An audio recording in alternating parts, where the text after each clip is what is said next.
a brief word of Torah before we conclude our service. This weekend marks the 6th anniversary of one of the most costly and deadliest natural disasters of our time, of course, Hurricane Katrina. And as we all remember, this storm wreaked havoc on the Gulf Coast, and especially on our sister city of New Orleans. And even though New Orleans has rebuilt itself to a remarkable degree, and by some accounts may be an even stronger community today than it was 6 years ago in terms of education and citywide creativity and camaraderie, the damaging effects of the storm are still clearly visible. And the loss of life, of course, was catastrophic. And I think that the greatness of this event is evident not just to a New Orleanian, but to all of us, as we in our entire country, of course, watch our brothers and sisters on the East Coast brace themselves amidst the landfall of Hurricane Irene. Following Katrina and many natural disasters, but particularly Katrina, in addition to the very human and physical realities and responses we all faced and had, many people of all faiths looked to God for answers. And as you may recall, many of our most vocal conservative religious voices, public voices, said that this natural disaster was a curse sent by God to punish the decadent lifestyle that's prevalent in New Orleans, or the fact that we as Americans have legalized abortion, or the advancement of gay rights. Katrina was our payback from God for not following the rules, according to these voices. And all forms of liberal Judaism rejected and continue to reject such assertions out of hand. But this kind of thinking, that bad things are punishments and good things are rewards, is a very powerful theology, and one that we have a really hard time escaping, even as liberal Jews. And that theology, that a hurricane is a curse, a warning from God, and that winning the lottery is a blessing, an affirmation from God, comes from the book of the Torah that we're reading this week, the book of Deuteronomy. The entire book, including this week's Torah portion, hammers home the idea that if you are good, if you are obedient, if you are righteous, then good things will happen to you. And if you are bad, if you are disobedient, if you are selfish, then bad things will happen to you. And the inverse is also true. When good things happen to you, you can see it as evidence of your goodness. And when bad things happen to you, you can be sure you're being punished. And I think that most of us, whether we mean to or not, adopt this kind of thinking from time to time. What did I do to deserve this is part of our inner monologue, almost naturally and universally. And it's because of Torah portions like the one that we're reading this week, Re'eh. The portion begins with this famous phrase that we also read on the high holidays. See, this day I set before you blessing and curse. Blessing if you obey the commandments of the Lord, your God, that I enjoin upon you this day, and curse if you do not obey the commandments, but turn away from the path that I enjoin upon you. It seems very simple, this kind of theology, this kind of instruction, and I think that's the point of this kind of rhetoric.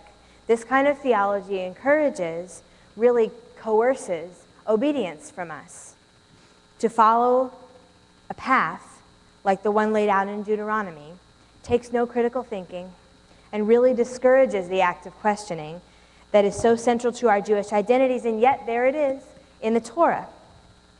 So what do we do about it? How do we interpret such writings whose logical conclusions is something like Hurricane Katrina was a warning from God? One answer I'll suggest has to do with elevating different parts of this Torah portion than the obvious fire and brimstone themes that are so famous. The text of Deuteronomy that we read this week continues with Moses telling the Israelites that the way they act in the desert is not the way they must act when they come to the land of Israel. They are given very specific instructions of how they must behave inside the land when they get there, because of course, Deuteronomy, they're almost there. They must act as a unified group. They must gather at appointed times. They must bring proper donations to support the community. According to this passage, the menucha, which is translated sometimes here as haven, this paradise that the Israelites are to experience, is only solidified through their righteous behavior once they're there. Well, it might seem at face value that this kind of blessing they're striving to receive is actually the land itself. Actually, that's not the case. What we learn is that the blessing, the haven, the inheritance that they are to receive is the life that they build within the land.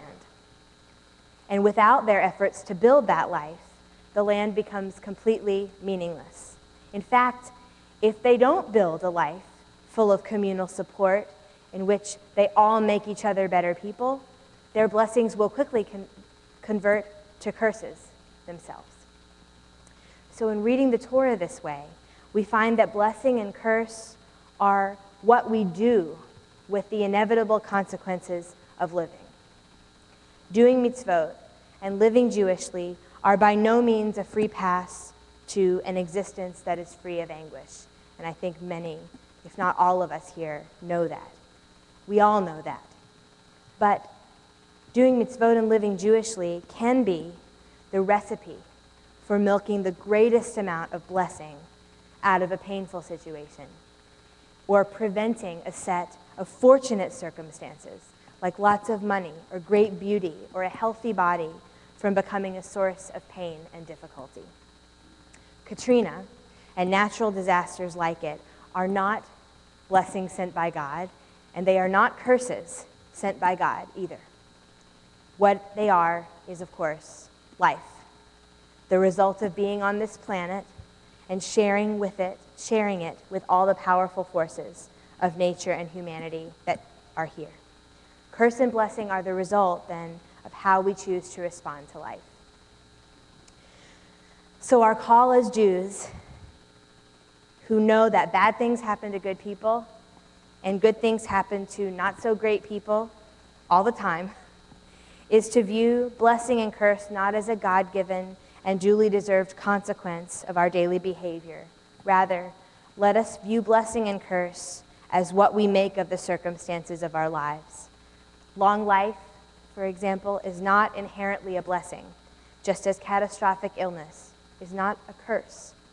A long life that's filled with loneliness and dissatisfaction can be like a prison, and an illness that brings clarity and intensifies bonds of love can be like freedom. I hope and pray that as the month of Av draws to a close and the reflective month of Elul begins next week, as we approach the high holidays, we remember that the message of these days is that curse and blessing lie in our own two hands. May we celebrate this power and use it to strengthen our own lives and the lives of all in this congregation and this world. Amen.